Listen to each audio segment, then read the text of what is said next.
మహాప్రభంజనంలా సాగుతున్న సిద్ధం సభను చూసి చంద్రబాబు ముఠా తట్టుకోలేకపోయింది.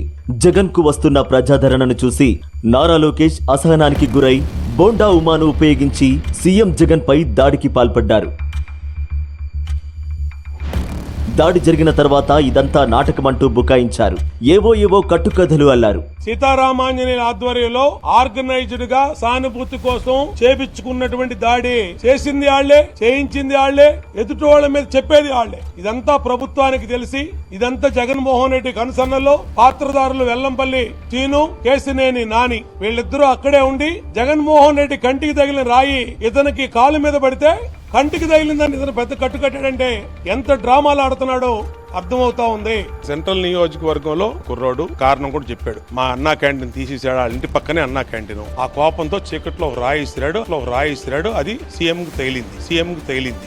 ఎవరైతే కేసు బుక్ చేశారో, కేసు పెట్టించారో, దీంట్లో ఇన్వెస్టిగేషన్ చేస్తున్నారో అందరూ కూడా జూన్ 4వ తారీఖు తర్వాత నా పేరు గనక ఇన్వాల్వ్ చేస్తే ఖచ్చితంగా వాళ్ళందరూ కూడా కేసుల్లో ఇరుక్కుంటారు.